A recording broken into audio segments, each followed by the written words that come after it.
Welcome to the Deep Dive. Today we're plunging into a really major story unfolding right here in the UK industrial landscape. It involves two huge global names, Johnson Matthey and Honeywell, and a transaction that looks set to fundamentally reshape some critical parts of the energy transition and precious metal sectors right here in Britain. We've really dug into a stack of source intelligence on this one, and our mission today is pretty clear. Unpack the key nuggets of knowledge from all this material about the acquisition, its UK impact, so you can quickly get a handle on what's really happening, why it matters, and, well, what might come next. Exactly. And this isn't just some, paper transaction. It's a really significant strategic shift for both companies, with tangible effects on sites, people, capabilities right across the UK. Our sources give us a pretty detailed look at the mechanics of the deal and the powerful motivations driving it. Okay, great. Let's zoom out first then. The big picture. What was the core transaction here, the central deal setting all this in motion, and, what's driving these two major players to make such a big move right now? Well, at its core, Honeywell International Inc. reached an agreement to buy Johnson Matthey's Catalyst Technologies business. The sources are putting the value of this deal at around $1.8 billion. And $0.8 billion. Yeah. Okay. The agreement itself was announced relatively recently, sort of mid to late May 2025. And right now, it's expected to close sometime in the first half of 2026, obviously pending the usual regulatory stuff. Right, standard process. And Catalyst Technologies. What exactly is that in simple terms? For anyone not familiar. Okay, think of it like this. Catalysts are substances that speed up chemical reactions. They don't get used up themselves, but they make things happen faster and more efficiently. They're absolutely vital across modern industry, making fuels, chemicals, plastics, cleaning up exhaust from cars, from factories, essential stuff. Okay. So Johnson Matthey's Catalyst Technologies business, it develops, manufactures, and licenses these catalysts and the technologies that use them across sectors like chemical production, energy, and crucially, sustainable solutions. That's a big part of it. The sources also mention about 1,900 employees globally from this specific business are expected to transfer over to Honeywell, part of the deal. Okay, 1,900 people. So let's unpack this a bit more. Why this particular part of Johnson Matthey, and why is Honeywell buying it?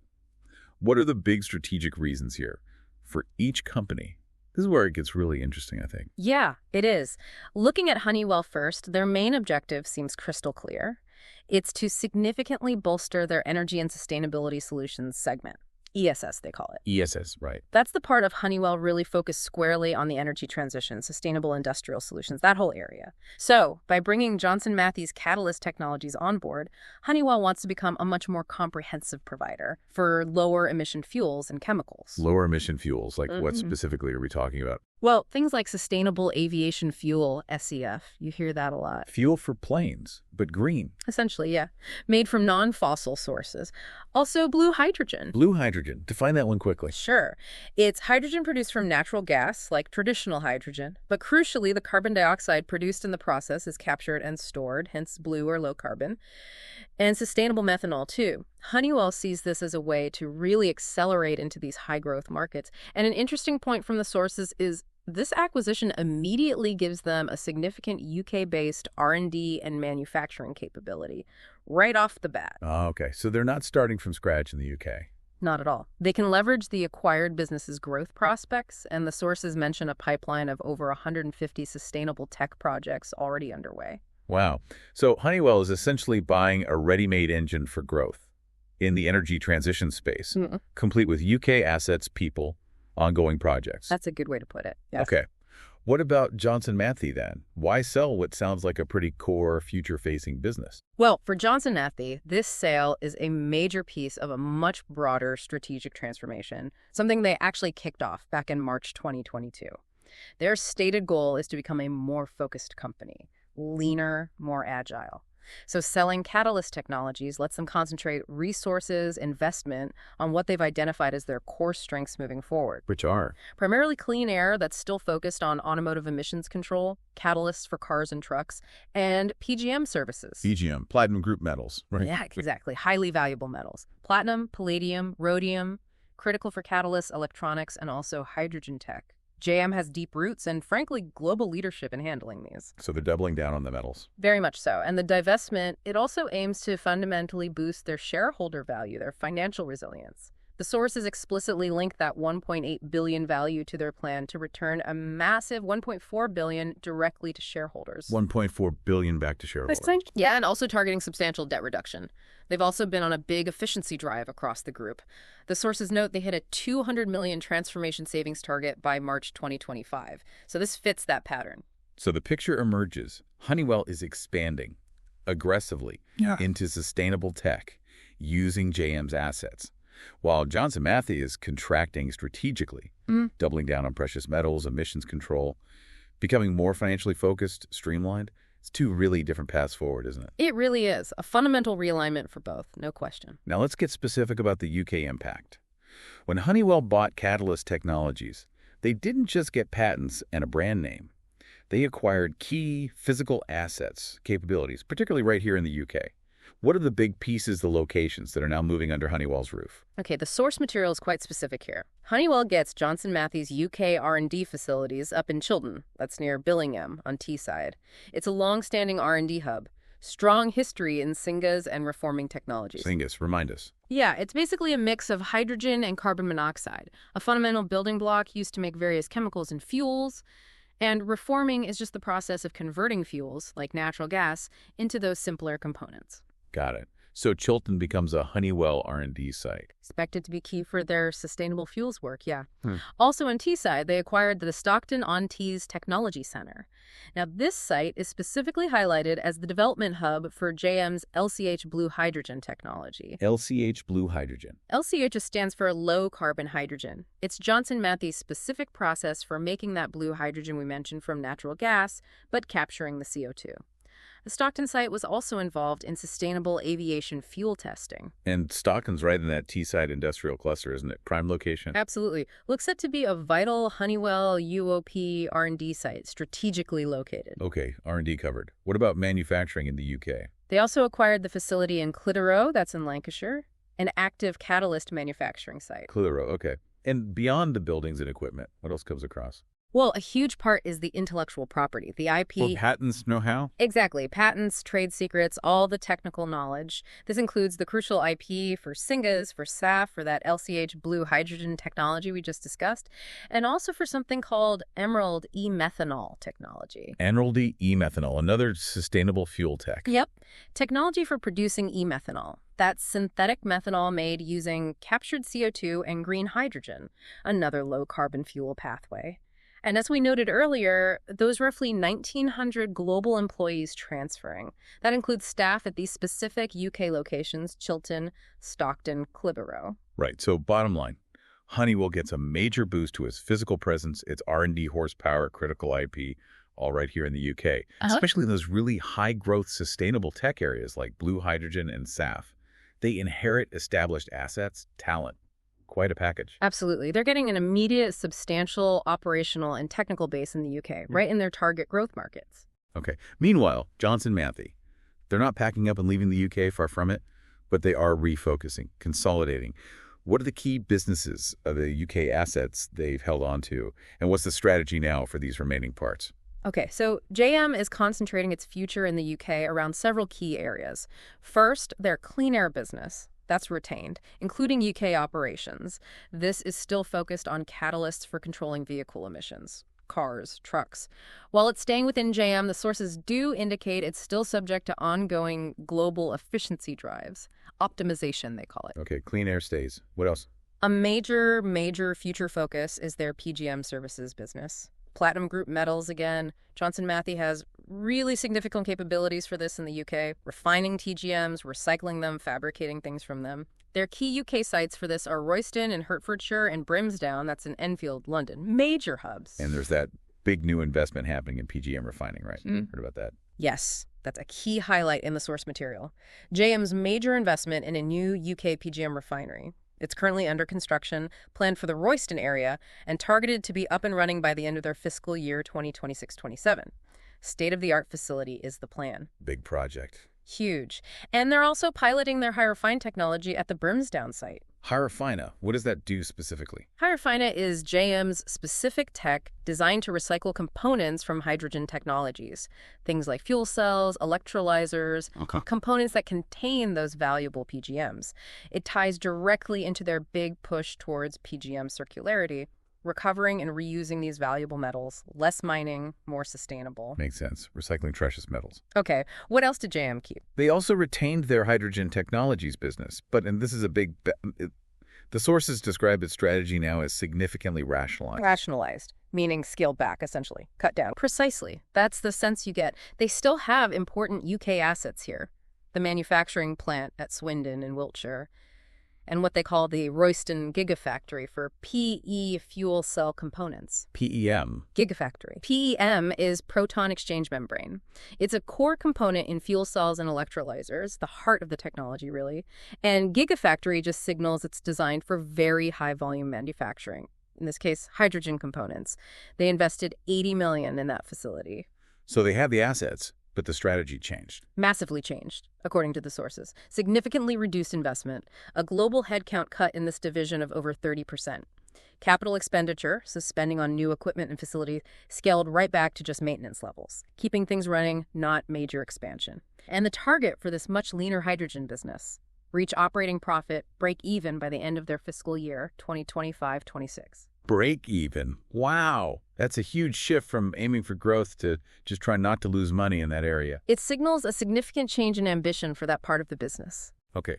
So the picture for Johnson Matthey in the UK post-deal is much more concentrated. Yeah. Heavily invested in precious metals, the circular economy around them, keeping the auto emissions business going, but significantly pulling back on hydrogen component manufacturing while selling off that broader catalyst growth engine altogether. It's a very clear strategic consolidation around specific areas they see as core and, importantly, financially sustainable for them going forward. Right. So for any business, any partner, stakeholder, anyone connected to these companies or operating in these sectors in the UK, this acquisition, this restructuring, it fundamentally redraws the lines on the map, doesn't it? Let's just quickly recap. Map out where things stand for these key UK sites now. New ownership, new strategies. Okay, quick snapshot based on the intelligence. Honeywell now owns the former JM Catalyst technology sites. That's Chilton and Stockton on Teesside, those R&D hubs vital for sustainable tech like LCH Blue Hydrogen, SAF, and the Clitheroe manufacturing site in Lancashire. Those are Honeywell's new UK bases for expanding their energy and sustainability solutions segment. Honeywell takes the sustainable tech hubs and a manufacturing site. Correct. Johnson Matthey, meanwhile, retains its major UK footprint, but it's concentrated around Royston, their main PGM hub, home to the new refinery being built, plus the scaled-back hydrogen gigafactory. Brimsdown in London, another key PGM refining and recycling site where they're piloting Hyrafine. Swindon, the manufacturing site now focused on that rationalized hydrogen component production. Plus, there are other UK clean air R&D and manufacturing sites which are subject to those ongoing optimization efforts. It really is like a strategic puzzle board being rearranged across the country. You've got this growth-oriented Honeywell expanding its UK sustainable tech presence, and a leaner, more focused PGM-centric Johnson Matthey consolidating its position. A new dynamic. That shift in focus, that realignment, that's really the key takeaway for the UK landscape from this deal. Now, beyond the initial announcement back in May 2025 and the expected closure in H1 2026, the sources also give us some other specific dates to watch, milestones that mark the trajectory of these changes. What's on the timeline? Well, the whole process really kicked off with Johnson Matthey's strategic transformation initiation way back in March 2022.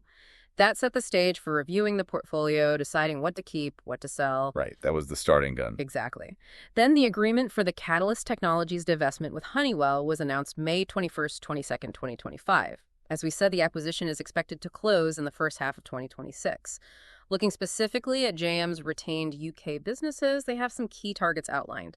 The JM new UK PGM refinery is targeted to become operational by the end of their fiscal year 2026-27. So maybe late 2026, early 2027. Okay, the new refinery timeline. And for that rationalized hydrogen technologies business, the target is operating profit breaking by the end of their fiscal year 2025-26. So by around March 2026, the sources do add a little caveat that future dates mentioned are generally indicative targets unless they're formally confirmed as specific project milestones. Standard disclaimer. Understood. But these dates, they are just numbers on a calendar. They're critical markers. They tell us when these new strategies should start delivering concrete results, when we might see the real-world impact of these shifts here in the UK. Exactly right. They're performance indicators for these new strategic directions.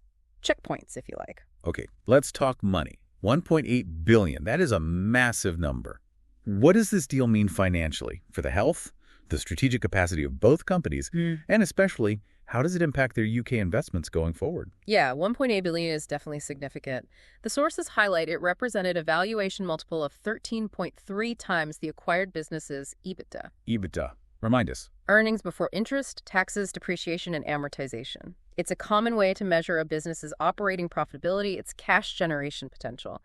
And interestingly, the sources mentioned this 13.3x multiple was significantly above what analysts were expecting for the business.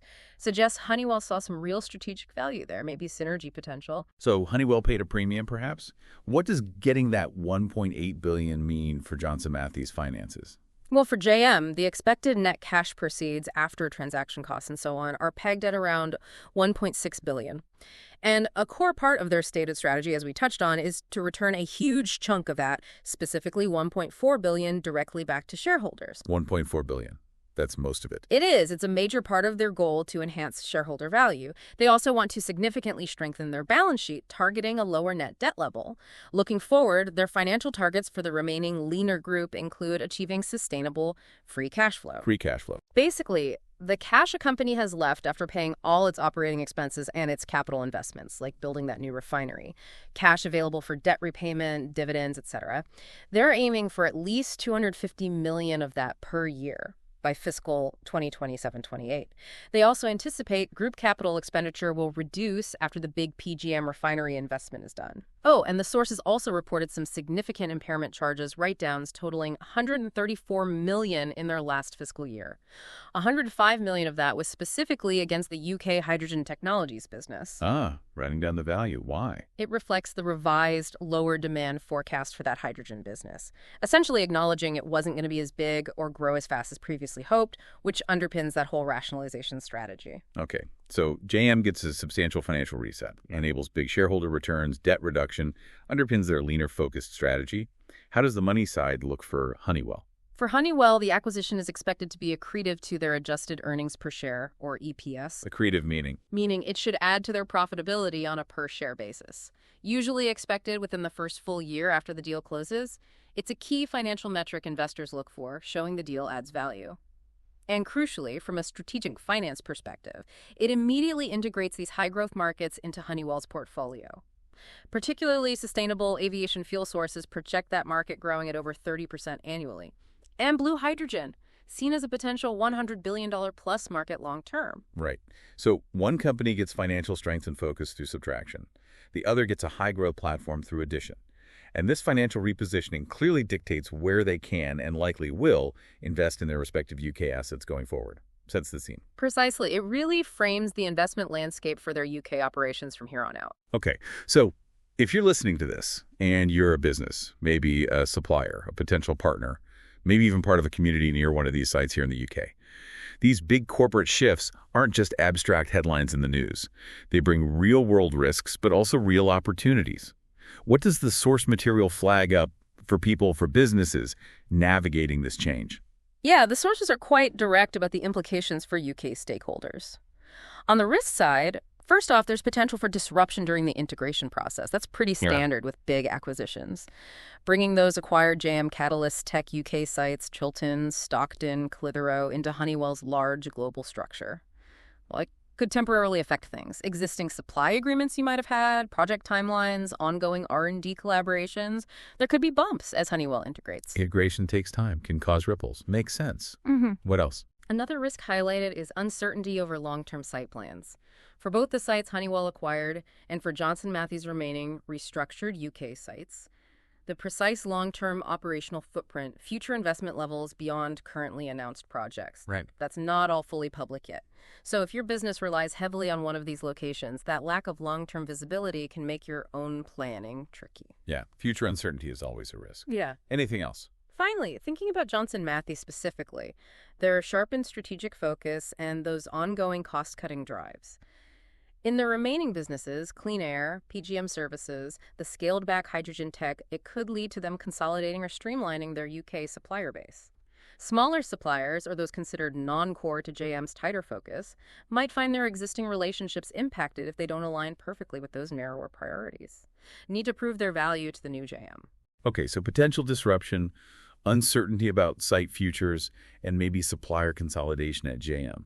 Those are the potential downsides or challenges. What about the upside? What are the opportunities created by this big reshuffle? Where's the potential gain? Well, the opportunities really lie in aligning with the new strategic directions, pretty clearly. First, there's a significant chance to align with Honeywell's growth engine.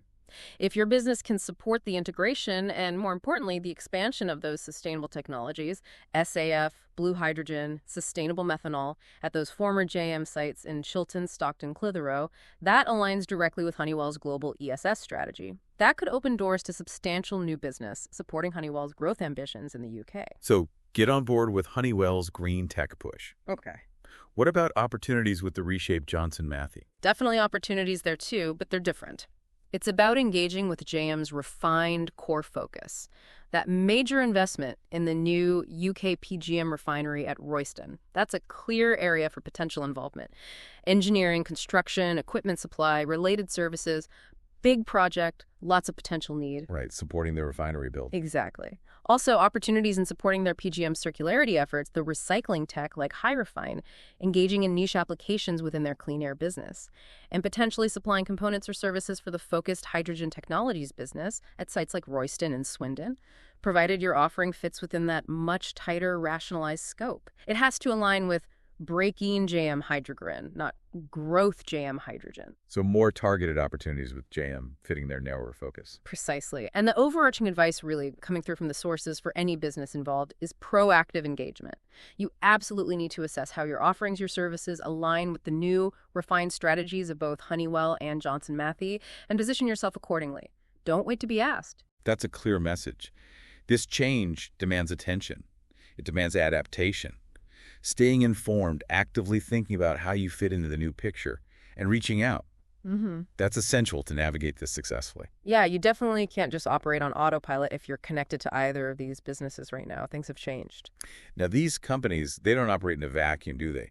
They have existing relationships, partnerships, projects right here in the UK. These are now impacted or maybe becoming even more significant because of this deal. Yeah. What does the source material tell us about these critical connections on the ground?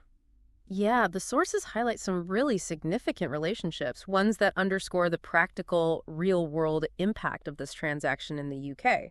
A crucial one is that when Honeywell acquires the Catalyst Technologies business, it inherits the licenses for that LCH technology. Right, the blue hydrogen tech, developed at Stockton, which Honeywell is acquiring. Exactly. And this LCH technology, it's not just theoretical. It is already licensed for major high-profile UK blue hydrogen projects. Specifically mentioned are BP's H2Teesside project and ET Stanlow project up in the Northwest. Wow. So Honeywell instantly becomes the tech provider for these huge UK hydrogen schemes. Pretty much. This acquisition immediately positions Honeywell as a crucial technology provider, a key player in developing significant UK hydrogen infrastructure. That's a big deal. Definitely. What about connections involving the parts JM kept? Well, on Johnson Matthey's side, they have an ongoing collaboration mentioned with Bosch for developing catalyst-coated membranes, or CCMs. CCMs, key bits for fuel cells. Fundamental components in fuel cell stacks, yeah. This collaboration potentially leverages JM's expertise in facilities, possibly at that Swindon site, which they retained. Shows continued activity in hydrogen components, albeit focused. And the sources also mentioned Johnson Matthey is providing its FT Synesser technology to Willis Sustainable Fuels. FT. It's a specific type of catalyst technology used in producing sustainable aviation fuel via the Fischer-Tropsch process. JM is supplying this for Willis's planned UK SS facility.